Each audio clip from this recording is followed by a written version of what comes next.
Hi అండి, అందరికీ నమస్తే. Welcome back to our channel. ఈరోజు వీడియోలో తెలంగాణ స్టైల్ మటన్ కర్రీని చాలా టేస్టీగా అలాగే ఈజీగా ఎలా ప్రిపేర్ చేసుకోవాలో చూపించబోతున్నాను. ఈ మటన్ కర్రీ రోటీలోకైనా, రైస్లోకైనా లేదా రాగి సంకట్లోకైనా సూపర్ టేస్టీగా ఉంటుంది. ఇంకా ఆలస్యం చేయకుండా ఈ కర్రీ ఎలా తయారు చేసుకోవాలో చూసేద్దాం. ముందుగా 1/2 కేజీ మటన్ని 2 సార్లు కొంచెం ఉప్పు, పసుపు వేసి శుభ్రంగా కడుక్కొని పక్కన పెట్టుకోవాలి.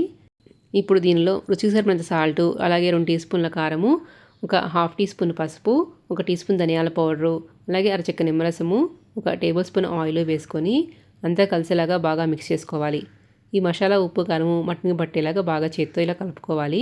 ఇలా బాగా కలుపుకున్న తర్వాత మూత పెట్టుకొని ఒక 15 నుంచి 20 నిమిషాలు పక్కన పెట్టుకోవాలి. ఒక 15 మినిట్స్ తర్వాత మనము కర్రీ ప్రిపేర్ చేసుకోవడం కోసం స్టవ్ మీద కడాయి పెట్టుకొని దానిలో 2 టేబుల్ స్పూన్ల ఆయిల్ వేసుకొని ఒక బిర్యానీ ఆకు, 1 ఇంచు దాల్చిన చెక్క, 2 లవంగాలు, కొంచెం షాజీరా వేసుకొని బాగా ఫ్రై చేసుకోవాలి. ఇవన్నీ ఫ్రై అయిన తర్వాత మనము ఒక 2 ఆనియన్స్ని ఇలా సన్నగా పొడవుగా ముక్కలుగా కట్ చేసుకొని వేసుకోవాలి. మీరు క్విక్గా చేసుకోవాలి అనుకుంటే ప్రెషర్ కుక్కర్లోని ఈ ప్రాసెస్ని చేసేసుకోవచ్చు. ఆనియన్స్ మంచి గోల్డెన్ బ్రౌన్ కలర్ వచ్చేంత వరకు ఫ్రై చేసుకోవాలి. త్వరగా ఫ్రై అవ్వడం కోసం ఒక 1/2 టీ స్పూన్ సాల్ట్ వేసుకొని ఒకసారి మిక్స్ చేసుకొని వీటిని బాగా ఫ్రై చేసుకోవాలి. ఇలా ఆనియన్స్ బాగా ఫ్రై అయిన తర్వాత దీనిలో ఒక హాఫ్ క్వాంటిటీని నేను మిక్సర్ జార్లోకి ట్రాన్స్ఫర్ చేసుకుంటున్నాను. ఇవి నేను కర్రీలో గ్రేవీ కోసం యూజ్ చేసుకుంటాను. ఇప్పుడు దీనిలో మనము 1.5 teaspoon ginger garlic paste వేసుకొని పచ్చివాసన పోయేంత వరకు ఫ్రై చేసుకోవాలి.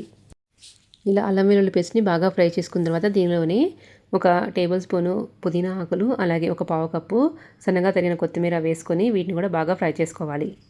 ఇలా ఆనియన్స్లో వేసుకొని ఫ్రై చేసుకోవడం వల్ల కర్రీకి మంచి ఫ్లేవర్ వస్తుంది. పుదీనా, కొత్తిమీర కూడా ఇలా బాగా ఫ్రై అయిన తర్వాత మనం ముందుగా మ్యారినేట్ చేసి పెట్టుకున్న మటన్ని వేసుకొని ఒకసారి అంతా కలుపుకోవాలి. ఫ్లేమ్ని లో టు మీడియం అడ్జస్ట్ చేసుకొని మటన్లో నుంచి కొంచెం వాటర్ బయటకు వచ్చేంత వరకు ఫ్రై చేసుకోవాలి. ఇలా మటన్ని మీడియం ఫ్లేమ్లో మూత లేకుండా ఒక 5 మినిట్స్ కుక్ చేసుకున్న తర్వాత మూత పెట్టుకొని నిదానంగా కుక్ చేసుకోవాలి. మటన్ కుక్ అయ్యేలోపు మనం ఆనియన్స్ వేసుకునే జార్లోనే 2 టమాటాలని, అలాగే 2 టేబుల్ స్పూన్ ఎండు కొబ్బరి పౌడర్ వేసుకొని మెత్తని పేస్ట్ లాగా గ్రైండ్ చేసుకోవాలి.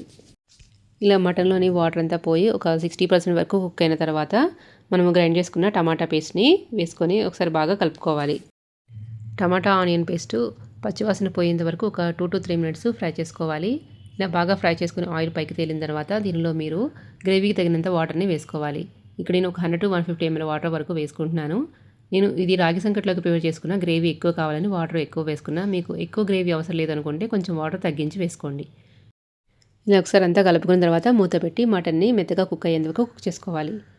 ఇలా ఆయిల్ బాగా పైకి తేలిన తర్వాత దీనిలో 1 టేబుల్ స్పూన్ గరం మసాలా వేసుకొని 2 పచ్చిమిర్చి చిలుకలు వేసుకొని ఒకసారి మిక్స్ చేసి ఇంకొక 5 మినిట్స్ కుక్ చేసుకోవాలి. ఈ టైంలోనే మీరు ఒకసారి కూర టేస్ట్ చూసుకొని మీకు స్పైసీనెస్ సరిపోలేదంటే అడ్జస్ట్ చేసుకోండి. ఇలా ఆయిల్ బాగా పైకి తేలిన తర్వాత మీరు మటన్ ఒకసారి కుక్ అయిందో లేదో ముక్క తీసుకొని చెక్ చేసుకోండి. కుక్ అవ్వలేదనిపిస్తే కాసేపు ఉడికించుకోవాలి.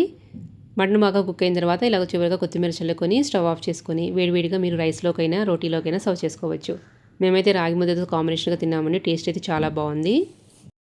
మీరు కూడా ఒకసారి ఈ ప్రాసెస్లో మటన్ ట్రై చేసి ఎలా వచ్చిందో కామెంట్ సెక్షన్లో కామెంట్ చేయండి. అలాగే మీకు ఈ వీడియో నచ్చినట్టయితే లైక్ చేయండి. ఇలాంటి మరిన్ని రెసిపీ అప్డేట్స్ నోటిఫికేషన్ మీకు రావాలంటే మన ఛానల్ని సబ్స్క్రైబ్ చేసుకోండి. మీ ఫ్రెండ్స్కి కూడా షేర్ చేయండి. Thank you for watching.